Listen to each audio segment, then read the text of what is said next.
Hi மக்களே, welcome back to YouTube channel. Yes, ஒரு பெரிய கஷ்டமான ஒரு ப்ரோமோ அப்படிங்கிறதா. எது நடக்கக்கூடாதுன்னு நினைச்சோமோ அதை அப்படியே கரெக்டாக நடத்தி வச்சிருக்காங்க. எஸ், விஜயன் காவேரி பிரியக்கூடாது அப்படின்னு சொல்லி தான் நினைச்சிட்டு இருந்தோம். பட் பிரிச்சு விட்டுட்டாங்கப்பா அப்படிங்கிறதா.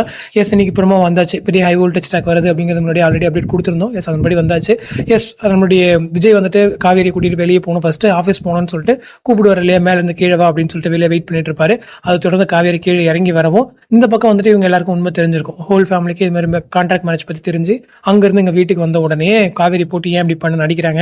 ஸோ காவேரி வந்து எல்லா உண்மையும் சொல்கிறாங்க. இந்த மாதிரி நர்மதாவுடைய ஹாஸ்பிட்டல் செலவுக்காக தான் நான் வந்து மேரேஜ் பண்ணிக்கிட்டேன் அப்படிங்கிற உண்மை கூட சொல்லியாச்சு. ஸோ அதனால அவங்களுக்கு இன்னும் கோவம் வருது. ஒரு பக்கம் வருத்தம், ஒரு பக்கம் கோவம். அதில் முக்கியமாக வந்துட்டு குமரன் போயிட்டு அடிக்கவே செஞ்சுட்டார் விஜய் அப்படிங்கிறதான். ஸோ அடிச்சுட்டு இதுக்கப்புறம் இப்படி ஒரு வாழ்க்கை வாழ்றதுக்கு நீ என் பொண்ணாவே இருந்துடலான்னு சொல்லிட்டு அழைச்சிட்டு போகிறாங்க. ஒரு பக்கம் அங்கே காவேரியுமே கூட வர முடியாது அப்படின்ற மாதிரி அழுதுகிட்டே தான் அவங்க போகிறாங்க. ஸோ அவங்களுமே நானும் போகிறேன் அப்படின்னு சொல்லிட்டு கொஞ்சம் நானும் வரேன்ட்ட மாதிரிலாம் போகிறேன், விருப்பப்பட்டுலாம் போகல. அவங்களும் அழுதுட்டு இவங்க அடிச்சு கூட்டிகிட்டு போகிறவங்க அவங்க அம்மா அப்புறமா பார்த்தீங்கன்னா தெரிஞ்சிருக்கும். இன்னொரு பக்கம் வந்துட்டு விஜய் உட்காந்து அழுதுட்டு இருக்காரு. ஸோ இதாங்க சீனு. ஸோ அந்த அழற சீன் இதுக்கப்புறம் தான் வரும் போல இருக்குங்களா. அதாவது இது வந்து அந்த கான்ட்ராக்ட் மேரேஜுக்கு முன்னாடி நாள். இப்போ விஜய் ஒரு காஸ்டியூமில் இருந்தார் இல்லையா, ஸோ அந்த காஸ்டியூமுக்கான நாளே இவ்வளோ நடந்திருக்கு.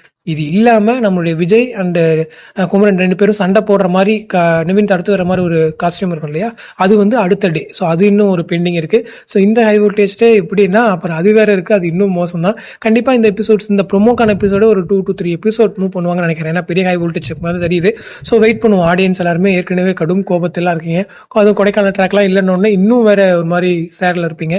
இந்த ட்ராக் வந்து கொஞ்சம் கஷ்டமாக தான் இருக்கும். But anyway high voltage track truth reveal. So இதெல்லாம் கொஞ்சம் நல்லா இருக்கும் அப்படின்னு ஒரு நம்பிக்கையோட எபிசோட் பாருங்க. ஸோ பார்க்கலாம் என்ன நடக்குது அப்படின்னு சொல்லிட்டு. ஸோ ப்ரோமோ பற்றி நீங்கள் நினைக்கிறீங்க அப்படிங்கிறத மறக்காம கமெண்ட்ல சொல்லுங்க. அடுத்த இன்ட்ரெஸ்ட் நெக்ஸ்ட் பண்றேன். தேங்க்ஸ் ஃபார் வாட்சிங் அண்ட் பை.